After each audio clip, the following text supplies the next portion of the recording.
नमस्ते दोस्तों, मैं आपका दोस्त अमित। आप सबका मेरे यूट्यूब चैनल में बहुत बहुत स्वागत है। आज हमारे साथ हमारे गेस्ट और आवर सब्सक्राइबर और बट आज आपको हम ऐसे पर्सन से मिलाएंगे जिन्होंने खुद रिटेल विद होलसेल बिजनेस शुरू किया है। ठीक है, तो ये वीडियो बहुत ज़रूरी है सभी लोगों को, क्योंकि रिटेल ऑपरेशंस अलग है, होलसेल के ऑपरेशंस अलग है, लेकिन फिर भी आप दोनों भी प्रॉपरली कर सकते हैं। और प्रैक्टिकली इन्होंने अच्छा किया है। इनका जो फर्म है वो हड़पसर में है, पुणे में।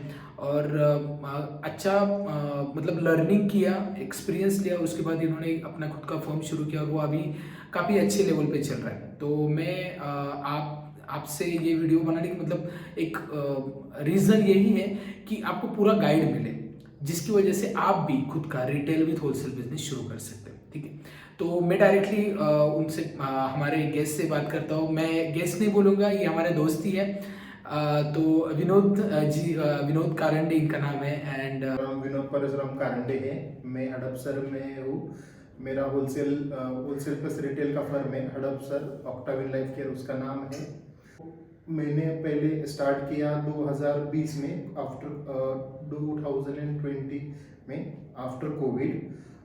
एक साल के अच्छा रिस्पांस था उसका। मेरे यहाँ एक डॉक्टर भी है, ईएनटी है, तो उनका मुझे प्रिस्क्रिप्शन बेस भी था। पहले से मैंने मार्केट सेल्स का काम किया था, तो उसका मुझे बहुत यूटिलाइजेशन उधर हुआ। एक साल के मेरे मेहनत के बाद हमने सोचा कि हम अभी जो आफ्टर कोरोना के बाद ऑनलाइन मेडिसिन का बहुत पेनिट्रेशन हो गया था, सो डिस्काउंट इतना ज़्यादा देना पड़ रहा था कि हमें मार्जिन में बहुत इशू आने लगे थे। इसके हिसाब से हमने बाद में एक होलसेल फर्म चालू करने का सोचा और हमने सेम उसी प्रीमाइसेस को ऐड करके हमने होलसेल का एक और शॉप उसमें ऐड कर दिया। होलसेल का काम करते वक्त सबसे चैलेंजिंग है कि एज अ मालिक और एज अ ओनर खुद आपको काम पहले सभी करना चाहिए। उसका बेसिक यही प्रिंसिपल है कि आप एक कंपनी से स्टार्ट कर सकते हैं और आपका जितना जितना कवरेज का एरिया है नियर बाय का 5 किलोमीटर, जितना आप डिलीवरी आप 2 घंटे में दे सकते हैं, उधर एरिया के जाके आप केमिस्ट का सर्वे करना चाहिए पहले कि कौन कौन से मोलिक्यूल, कौन कौन से ब्रांड इस एरिया में चलते हैं, उसके कॉम्पिटिटर क्या है। उसमें से आपको टॉप 3 कंपनी, एक छोटी और एक बड़ी कंपनी एज अंडर कटिंग के साथ चालू करना है आपको। और आपको मटेरियल वगैरह जो मेडिसिन का है, आपको थोड़ा बहुत मेडिकल रिप्रेजेंटेटिव मुझे तो नॉलेज था, इसलिए मेरी मार्केट में बहुत सारे जो फ्रेंड है वो सेल्स से ही बिलोंग करते, तो मुझे तो ज़्यादा कोई ऐसा तकलीफ नहीं हुआ। मगर आप भी जब एज अ सेल्स मार्केटिंग करके आते हैं तो आपका मार्केट में भी नाम रहता है और आपको भी लोग पहचानते हैं और डिस्ट्रीब्यूटर लोग भी आप पहचानते हैं। तो मुझे उसका बहुत फ़ायदा हुआ कि मैंने सेल्स का जॉब किया था, पूना में ही किया था, इससे पहले मैंने सातारा में किया था।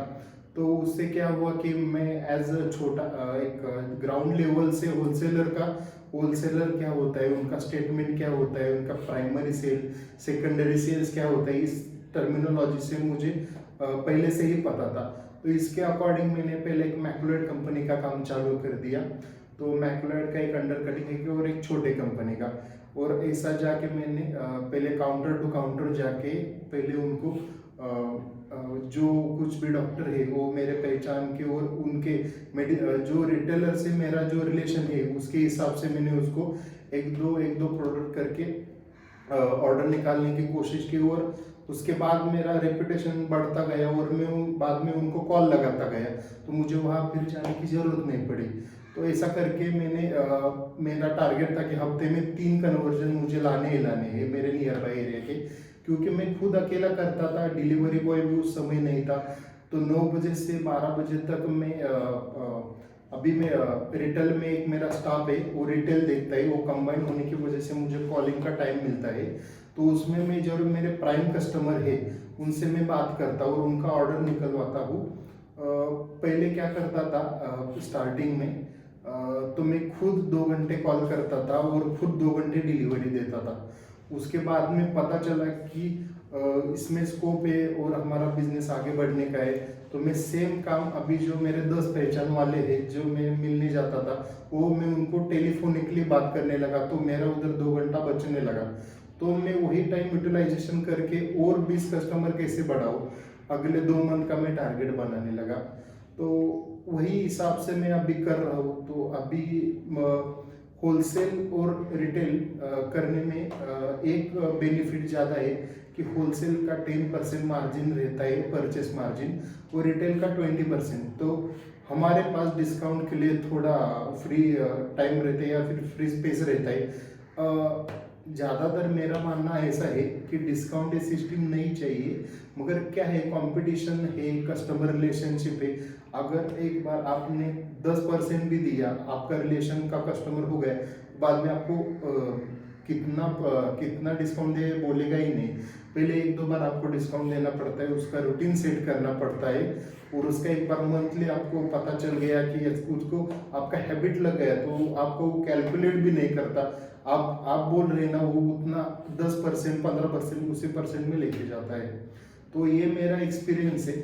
और मैं बोलना चाहूँगा इस सर के माध्यम से कि होलसेल में आने के लिए रिटेल में तो पहले महीना 7 लाख रुपीज़ ये हुआ था, इन्वेंट्री वगैरह सब वगैरह। उसके साइड में आपके साइड में जो डॉक्टर है, तो डॉक्टर रहना जरूरी है, ऐसा नहीं है कि जरूरी है, मगर एक डॉक्टर हो तो आपको मोस्ट ऑफ द ब्रांड और प्रिस्क्रिप्शन हैबिट पता चलता है।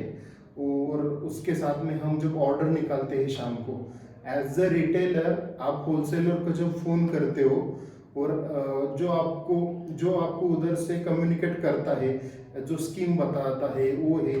तो आपको पहली बात तो हमारा एक सॉफ्टवेयर है, टेलीफोनिकली जो डिस्ट्रीब्यूटर है उनसे पहले स्कीम पूछना है।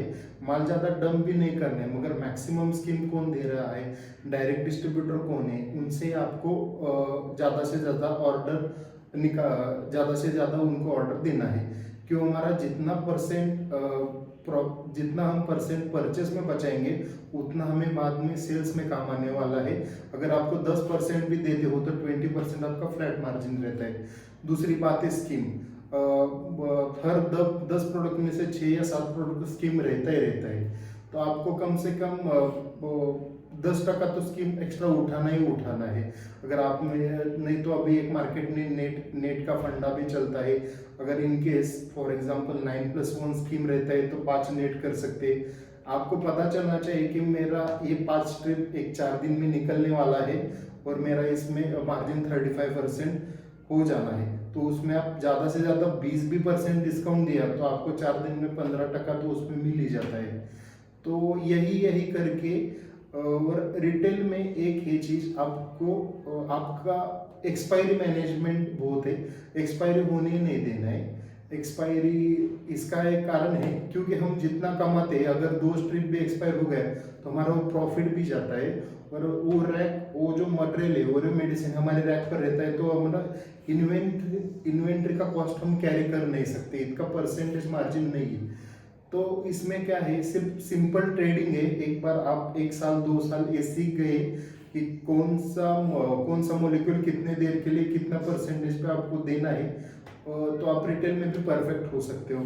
दूसरी बात है, हमको 40-50% जेनरिक, जो अच्छे ब्रांडेड कंपनी के भी जेनरिक का भी मूवमेंट करना चाहिए, जो गवर्नमेंट ने अभी अप्रूवल दिया है। तो आपके स्किल पर है, एक बार आपका रिलेशन अच्छा है तो आप एंटासिड, मल्टीविटामिन, मल्टी मिनरल्स हो गया, बहुत सारे अभी है जिसमें आप पेशेंट आपकी सुनता है कि 1-2 मॉलिक्यूल में, डॉक्टर भी आपके सुनते हैं, तो उससे आपको सेल बढ़ने में और अपना परसेंटेज ऑफ प्रॉफिट बढ़ने में बहुत मदद मिलती है।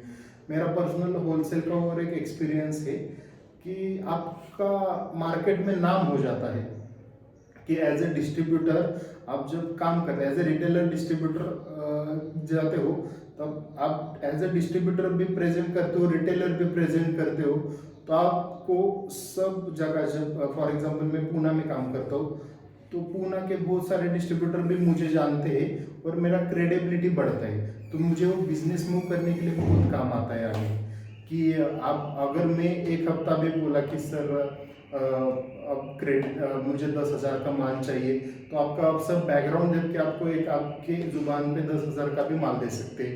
एज ए रिटेलर वैसा कोई देता नहीं, तो रिस्पेक्टेबल है। एज ए होलसेलर मार्केट में रहना बहुत रिस्पेक्टेबल है।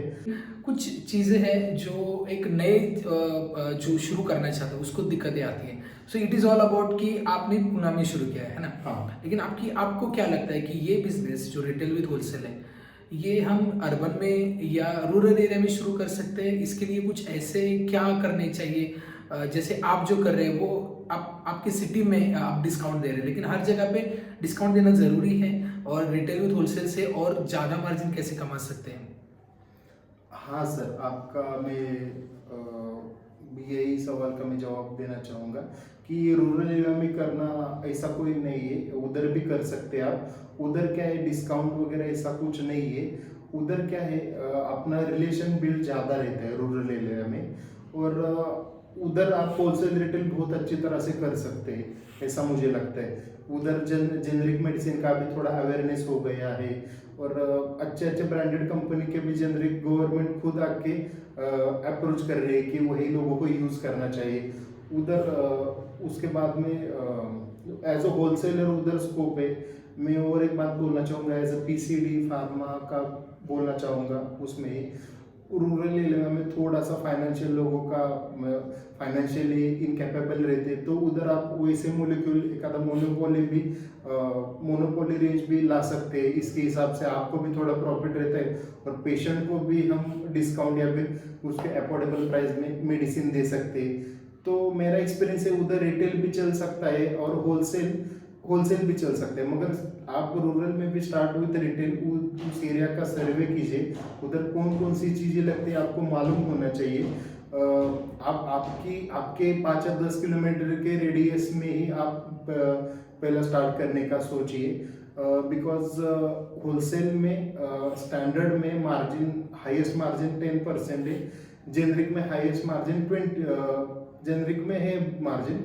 अगर आप डॉक्टर से मिलके या फिर केमिस्ट से मिलके आप एक बार आपका एथिकल का बेस बैठ गया, तो उसके बाद में आप you can start with the PCD also, generic medicine also, वो आपसे ही लेना चालू कर देगा।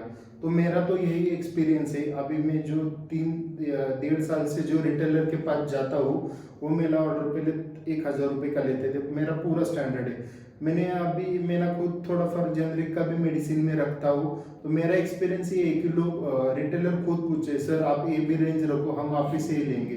तो ये बहुत मुझे फ़ायदा होता है। एक बार आपका रिलेशन बिल्ड हो गया, तो उधर से आप थोड़ा बहुत प्रॉफिट कमा सकते हैं। और सबसे बड़ी बात मैं अमित सर के वीडियो से कहना चाहूँगा, as a wholesale plus retail, आपका जो रिटेल में टॉप 50 रनिंग प्रोडक्ट रखो या टॉप 100 प्रोडक्ट रखो, उसी का आप होलसेल करो। तो उसका क्या है, जब आप परचेस करेंगे तो आप खुद भी बेच सकते हो 20-40 ट्रिप, और बाहर भी बेच सकते हो। तो 1 महीने में आपका पूरा पैसा भी आ जाता है, और आपका जो परसेंटेज ऑफ प्रॉफिट है वो भी एवरेज निकलता है। माने कि अभी आपका रिटेलर का प्रॉफिट 20% है और होलसेल का प्रॉफिट 5% है, तो आपका ओवरऑल प्रॉफिट 15% या 10-12% है, which is good profit in pharma industry.